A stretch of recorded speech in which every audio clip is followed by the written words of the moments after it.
अवधूत चिंतन श्री गुरुदेव दत्त श्री स्वामी समर्थ। तुम्हा सर्वांचं आपल्या स्वामी शक्ती या चॅनल मध्ये मनापासून स्वागत आहे। स्वामी तुम्हा सर्वांच्या सर्व चांगल्या इच्छा पूर्ण करो एवढीच स्वामींच्या चरणी प्रार्थना करते आणि आपल्या आजच्या या नवीन आणि सुंदर व्हिडिओला पुन्हा एकदा नव्याने सुरुवात करते। मित्रांनो बघा, 22 फेब्रुवारी गुरुवार अत्यंत महत्त्वाचा आणि विशेष दिवस, कारण आज आहे गुरुपुष्यामृत योग।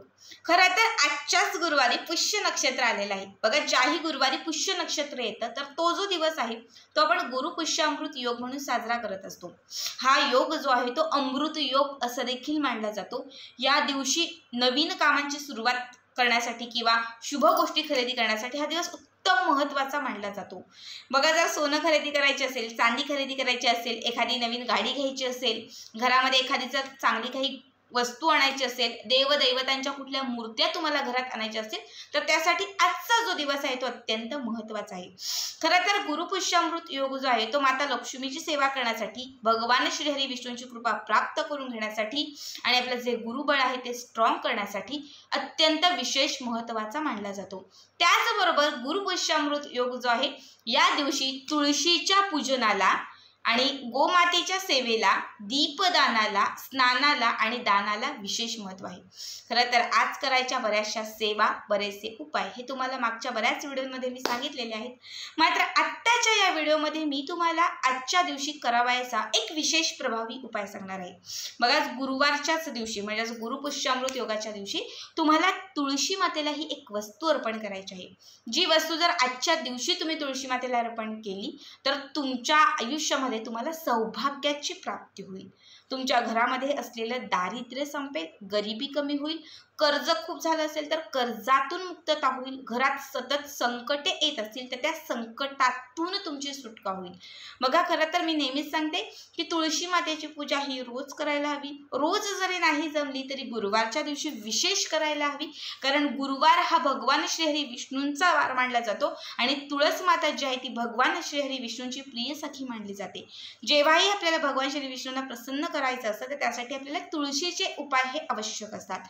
तुळस माता ही आपल्या घरातील दारिद्र्याचा नाश करते, आपल्या घराचं संरक्षण करते आणि आपल्या घरामध्ये बरकत आणते। बघा, याच तुळशी मातेचा जो उपाय आहे तो आजच्या दिवशी गुरुपुष्यामृत योगाच्या दिवशी केल्याने तुम्हाला लाखो पटीने त्याचाच फायदा होईल। तुमच्या आयुष्यामध्ये कितीही गरिबी असेल, कितीही दारिद्र्य असेल तर ते समाप्त होईल आणि तुमच्या कितीही आळलेल्या कुठल्या इच्छा असतील, कठीणातील कठीण इच्छा असतील तर त्या इच्छा देखील पूर्ण होतील।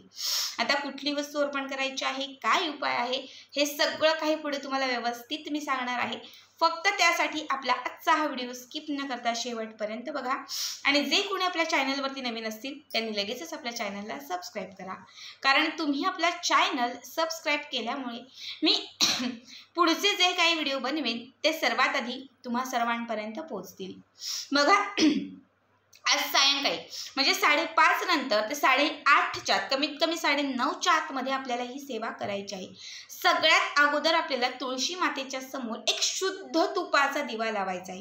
तूप नसेल तुम्ही तेल घेतलं तरीही चालेल। शुद्ध तुपाचा किंवा तेलाचा एक दिवा तुम्हाला तुळशी मातेच्या समोर प्रज्वलित करायचा आहे।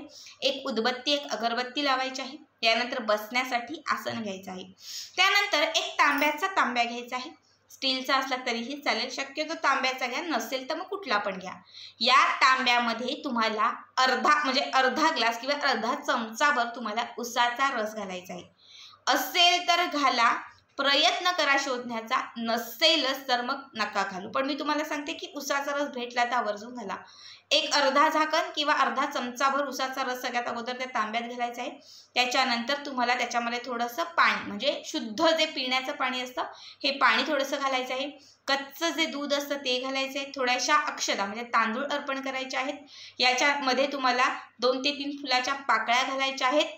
केशराच्या 2 काड्या घालायच्या आहेत। एक अख्खा लवंग घालायचा आहे आणि एक अख्खा हिरवा वेलदोडा घालायचा आहे।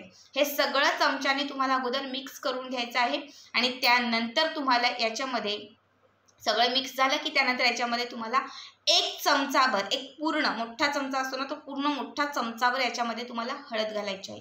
ठीक आहे, आता हळद मिक्स नाही करायची, हळद वरून फक्त तुम्हाला याच्यामध्ये टाकायची आहे आणि त्यानंतर हे जे जल आहे हे तुम्हाला त्या तुळशी मातेला अर्पण करायचं आहे। अर्पण तुम्हाला पूर्ण तांब्या सकट नाही करायचं, तर एक पळी किंवा चमचा घ्यायचा आणि त्या चमच्याने थोडं थोडं हे तीर्थ तुम्हाला तुळशीच्या बुडाजवळ अर्पण करायचं आहे। अर्पण करत असताना विष्णू सहस्त्रनामाचं पठण करायचं आहे। विष्णू सहस्त्रनाम म्हटलं तरी चालेल किंवा गायत्री मंत्र म्हटला तरी चालेल, दोनही मंत्र म्हटले तरीही चालेल। फक्त हे म्हणत असताना त्या चमच्याने एक एक चमचा पाणी तुम्हाला तुळशीच्या बुडाजवळ अर्पण करायचं आहे। हे करून झालं की त्यानंतर तुळशी मातेला तुम्हाला एक जो तुम्ही तिथे लावलेला जो दिवा आहे तो दिवा ओवाळून घ्यायचा आहे, उदबत्ती ओवाळून घ्यायची आहे।